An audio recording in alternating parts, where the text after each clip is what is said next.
Hello and welcome to today's episode of the Beauty Industry Podcast, your online support community for the professional beauty industry, connecting you with educational pieces, innovative industry products, and inspiration from industry experts. I am your host, founding director of Beauty Industry, Tamara Shaw. Today we are talking to a dear friend of mine and somebody who I've personally worked with in past positions who I know you are just going to love to hear from. Beyond excited to bring to your ears today to discuss the importance of internal health for great skin is Emma Mcdonald. Emma has been working in the wellness industry as a beauty therapist for over 10 years and has treated lots of different skin conditions topically, but upon further investigation found out that skin conditions are often due to internal disturbances such as digestive and hormonal influences, just to name a few. Emma furthered her education to become a naturopath to help her clients treat their underlying health conditions. Emma also created her own organic skincare line. She's a bit of a superstar, SOS Organic Skincare, with the intention of minimizing unnecessary toxic exposures and delivering nutrients to the skin that are in a non-detrimental way. From SOS Organics, today we welcome the lovely Emma Mcdonald.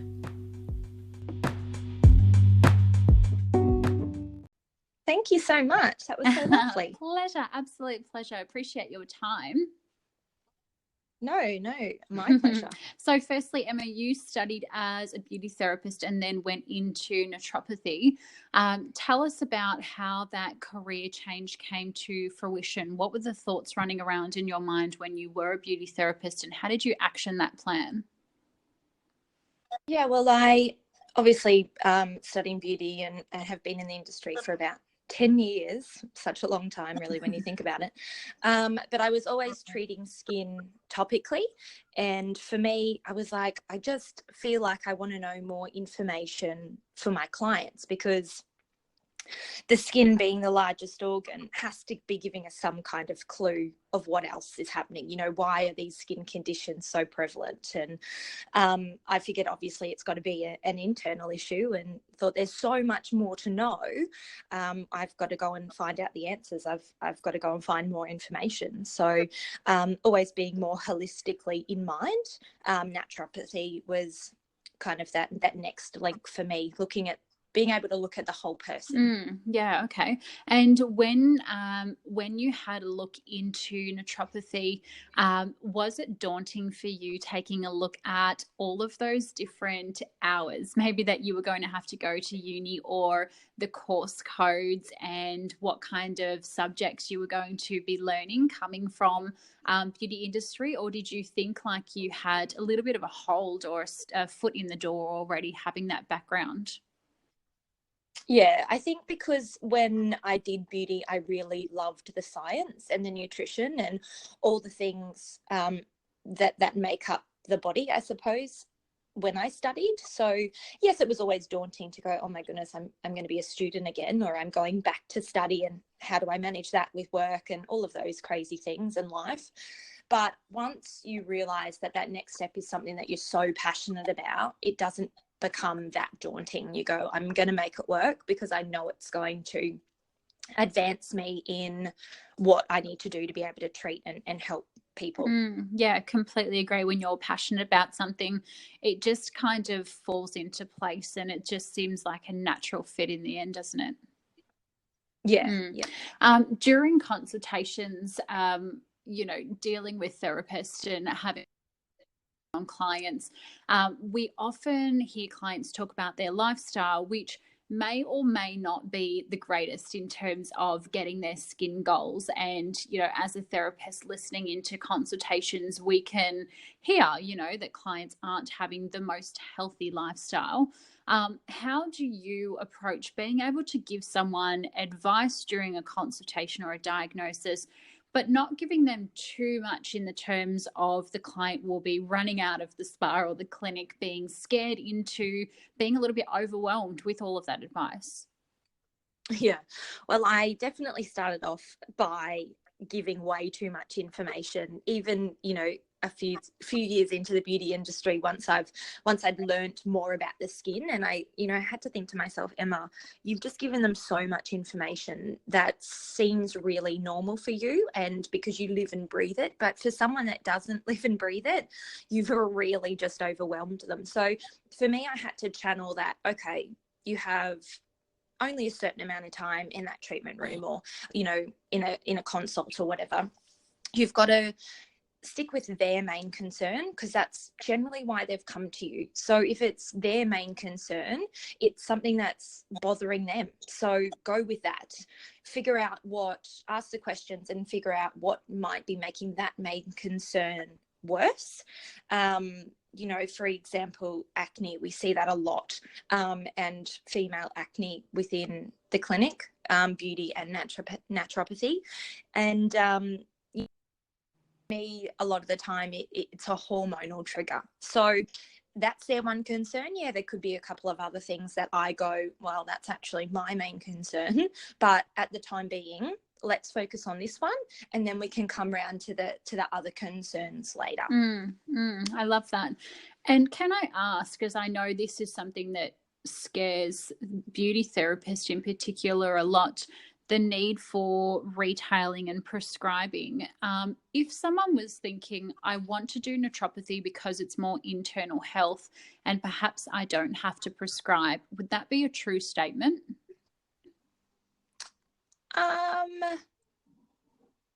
Sorry, say that again.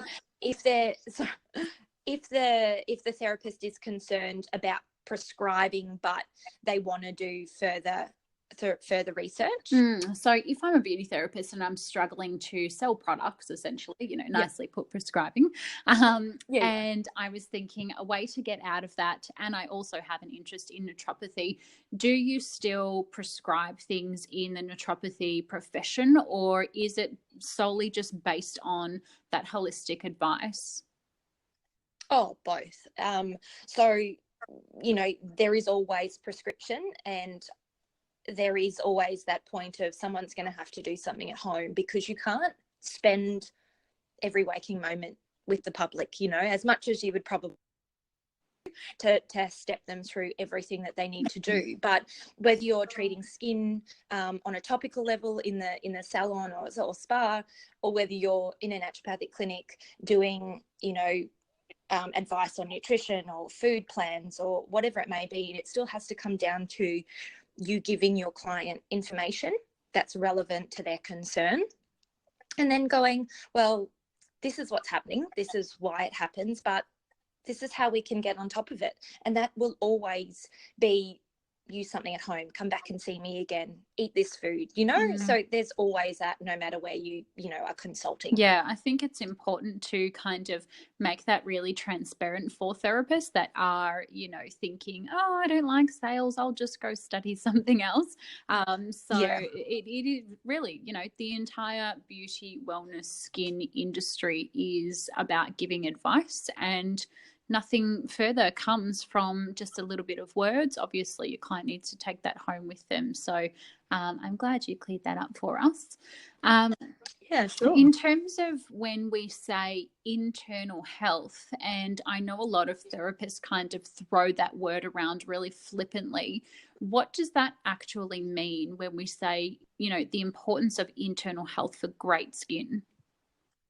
Yeah, well, by the time a condition has manifested to come out in the skin, generally there's been a long-term imbalance internally. So, our cells function to function, our organs function to make our systems work properly. So if there's something on a cellular level that's become imbalanced, or something's not, working properly, then chronic conditions can happen, and by the time it generally gets to the skin, it's been hanging around for a little while. I mean, your body is this amazing machine that has so many different mechanisms that can, are programmed to fix itself. But if your body just doesn't have enough nutrition, or it doesn't have enough healing factors to support what it's supposed to do, then it's going to be really hard for your skin to kind of catch up and do it if your body and your organs can't, if that makes sense. I think, I look at the OCP, the contraceptive pill, and you go, well, I've stopped taking it after taking it for 20 years or something, or 15 years, and now my skin's breaking out, which is something I see a lot also. It's not always the reason, but you go something to your body for so long, and now you've stopped it. It's trying to find its own way. And then that's where you have to support that underlying internal health. And I love how you always say that the skin is the largest organ. And I think definitely for sure clients, but I also think that sometimes therapists forget that. So it's on every single surface of our entire body. And it really is kind of like a little map, isn't it, to what's going on internally almost. Yeah, exactly, 100%. Just touching base there on what you were saying around contraception, I think on a lot of product or business consultation forms, there are those questions around hormones, contraception, regular menstruation, menopause, etc. And I think a lot of therapists often either skip them because they're uneducated in terms of how to talk about them, or they kind of dance around them because perhaps they're a little bit embarrassed, or they feel like it's not really their position to pry into those kinds of areas of internal health. What can our therapists be educating the client on if they're going to give any advice with inconsistent triggers around contraception and regular menstruation? Yeah, this is a hard one because we don't want therapists to be treating outside their scope of practice and what they learn. But I think for me, it's about awareness and going, okay, well, how does my cycle go? How does my body go each month? And do I get PMS? Do I get, headaches, or whatever my symptoms are? So I'm aware of can happen when there's imbalances, hormonal, if someone's just gone on the contraception or just come off. It's more about gauging for your client what could be a trigger. So if you know it yourself and what the points are for yourself, then you're going to be aware of what is happening or triggering your client's concern. Look, when your therapists are talking about, nutrition and nutrients, in food choices, we did nutrition and beauty, so that's not a problem. As long as, they've learnt this, as long as they're able to talk about it with confidence and reassurance for the client. So, zinc or essential fatty acids, magnesium, vitamin C, vitamin A, they're all things that our clients can get in food. So you might want to give a choice or ask a question more related to the nutrients of food. And if they're not getting something, that might be a link as to why then the skin is having a drama, So, but if it is outside your scope of practice, then you really want to refer on to a specialist or a naturopath to be able to treat that really underlying concern. Yeah, absolutely. I couldn't agree more. And I think these days it is so common that our clients have, PCOS and endometriosis, and they're having all of these internal disruptors. Having that bit of basic knowledge, as in, I'm hormonally responsive and producing acne, therefore I'm looking along or the corners of the chin, for example, having that basic level of understanding and then referring on once it gets a little bit more detrimental, or even if, they're not 100% confident in talking about that to a client, for sure. Yeah, definitely. In terms of you just mentioning there the nutrients that we do get from fruits and vegetables, how does this directly affect the skin's appearance? So obviously we tell clients all the time, eat your fruits, eat your vegetables, but why? Why is the point of us telling this to our clients? Because obviously everyone knows we should eat more fruit and veg, but what is the real tangible reason behind why my client should be bettering their eating habits? Yeah, I mean, gosh, if only we could all stick to the perfect diet all the time. I think for me as a naturopath, I go, look, I'm not going to tell you to cut out everything at once and just don't eat it, and you have to be good and don't have a drink or don't eat chocolate, and like that's just not sustainable. And I think for our clients too, you need to be mindful, you know, okay, well, not everyone can do a 7-step routine on their skin. Not everyone can eat certified organic. As much as that would be in a perfect world, you have to be willing to compromise with your client and be like, okay, well, this is your concern and this is what I really need you to do because of this reason. And, you know, fruits and veggies, we all know that they're packed full of nutrients that our body needs. And at the end of the day, if your body the nutrients to function a cell, how is it going to be able to function an organ and a system, so on and so forth. So yes, there are people that say don't have too many fruits, don't have too many vegetables, stay away from the starch. Like, who do you believe? It's really hard. But I think as long as you're getting fruit and veg every day, it's going to help to fuel your body to then fuel your skin.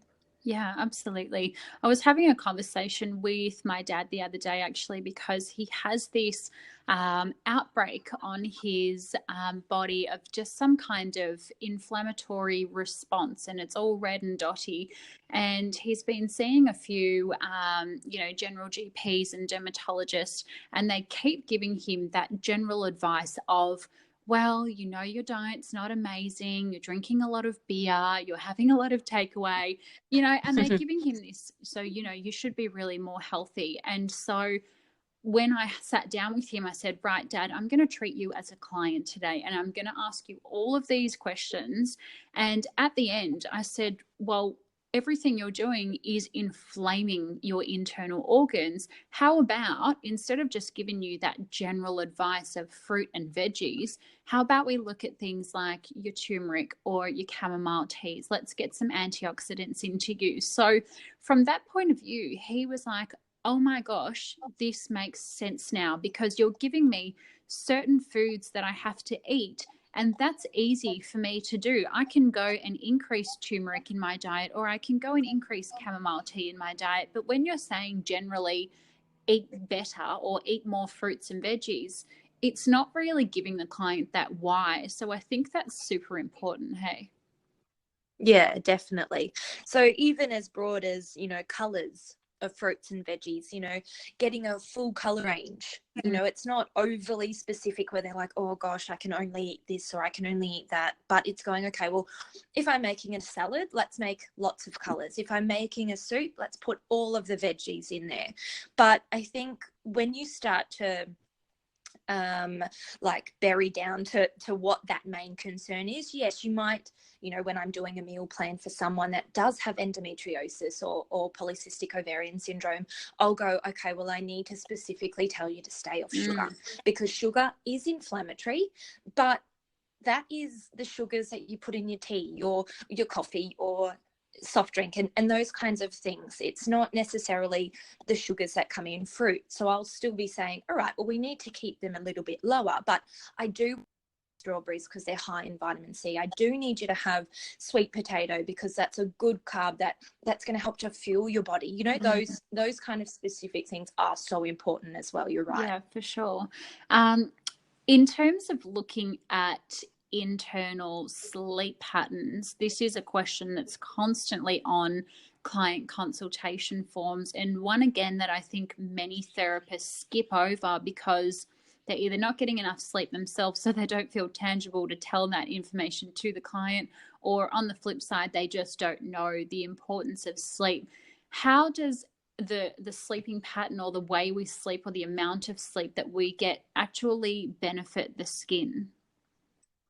This could be an episode all on its own, Tamara. There's so many different things that play a role here. But a short version is that when your body sleeps, it recharges and it repairs. So if you're not getting enough sleep, how is your body supposed to do what it's made to do? So, you know, I have a lot of clients that have issues with falling asleep. That's one concern. And then they might not have a problem falling asleep, but they'll wake up lots of times throughout the night. So their sleep is broken. So for me, sleep is oh my goodness, so important for the skin, and for you mentally, for how your body functions during the day. I think for therapists, how someone sleeps is really how they function throughout the day. You know, if you're constantly sleeping on 4 or 5 hours, your body's going to produce these hormones that disrupt the body, and that just makes the day so much harder to get on top of. Cortisol, for instance, you know, if your body's pumping out cortisol because it just constantly thinks you're in this fight or flight type response, and you're just going because you've got to survive.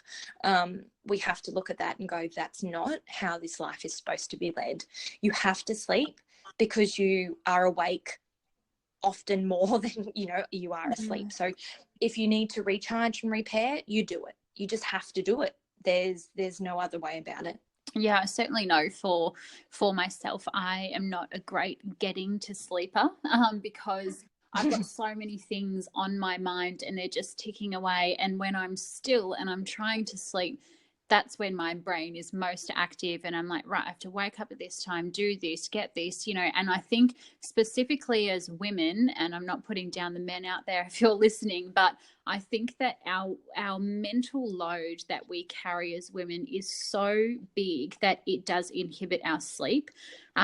And combine that with the fact that I've got a crazy cat, who, I'm a crazy cat lady, if you know me, runs across my head every night, waking me up constantly. I know the difference in how that next day is going to affect my work. So, I think it is really, really important that we do touch base on that. And just, if you're a therapist, you need to have that basic understanding of, exactly as you were saying, Emma, the cortisol levels. So if you're listening to this and you're thinking, what the heck is cortisol levels? How does that even interfere with our sleep, or how does that produce more when we don't sleep? Perhaps we should revisit this segment another day and get definitely just a sleep soul podcast. Yeah, because I know something that's really easy to give to clients is a sleep hygiene advice, and how you can create a good sleep hygiene before you go to bed. So, and it's really hard it's more of a behavioral thing than anything. And it's retraining your body to go, okay, you know what, I've made my notes for the day. I totally understand this getting to sleep thing. I agree with you there. You have so many things to think about. But I know if I make notes and I write it all down, then it's not continually going around in my head. But it's the sleep hygiene is all about making this new behavior before bedtime, no screens, no phones, low lighting, all that kind of stuff. And it retrains the brain to go, yep, okay, I'm ready to go to sleep now, which then helps how you sleep. I love that. I may need to get that advice from you off air so I can be a better sleeper. No, I'm sure, we've touched based on hormones, food and sleep, and that's not all that a naturopath offers. You have such a wide scale of things that you go into in terms of the importance of that internal health for great skin. If we have a therapist today who is thinking about becoming a naturopath and advancing their career, what would your advice be to someone who is looking to travel down that pathway? Just do it. I mean, if you are thinking about becoming a naturopath because you want to be able to help your clients further help their skin, then by all means. I think, look, it is hard because it's a bachelor degree now, which is generally 4 years full time. And I mean, you probably, depending how long ago your beauty therapy diploma was, but you should be able to get some RPLs for the basic AEP 1 and 2. There's a massage component within naturopathy as well. So you could get an RPL with that. So yeah, there's a few different options that you can take. And so many different great colleges out there that do have the vet fee, I think it's called, the vet fee help. So look, this industry is going that way. Yes, there's still a lot of people that boo-hoo natural medicine, and there's still people that boohoo beauty therapists. So it's at the end of the day, you've got to be willing to fight for what you believe in, but it's for people. It's for re-empowering people to know their health and how they can achieve better health for themselves. Yeah, I love that. And so, Emma, if people wanted to find out a little bit more about you, or if they're in your state, where can they go to have a chat with you and also have a little sneaky peek at your product range? Yeah, so anyone's more than welcome to send me an email to touch base and ask questions. My skincare is, I do have a website, so it is www.sosorganicskincare.com.au, but I'm sure we could probably attach it somewhere in this file. As well as my email address. Look, if you are in Brisbane, in Queensland, I am in a clinic in Ashgrove, Vita Leader Detox and Wellness Clinic. So, you know, a big focus around digestion and skin health there, hormones included. But yeah, feel free to touch base. I'm always willing to have a chat. Yeah, perfect. Thank you. And we will be sure when we post this episode, both on all of our listening devices, however you get your podcast, and also the Facebook and Instagram, that we link everything back to Emma. So if you want to click through and connect with her, which is, you know, the whole reason Beauté Industry exists, so that you can connect with like-minded souls, you can do so. So thank you so much for joining us today, Emma. I truly, truly appreciate your time and just your insight into internal health for, you know, great skin. Thank you so much for having me. It's been heaps of fun. Absolute pleasure. If you've liked this episode today and you've found the conversation inspiring, be sure to subscribe to our channel, share the podcast with your industry colleagues, and make sure you give us that 5-star rating. If you're not already a community member, make sure you join via our website, and you can see Emma's profile on there, and make sure you're following our social media channels to stay up to date with the latest industry conversation. Until next time, stay connected.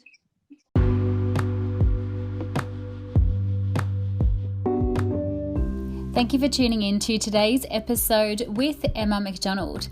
Continue your learning next week as we chat with Donna Cummins-Campbell of the AWE Academy, all about learning and advancing your consultations. Until next time, stay connected.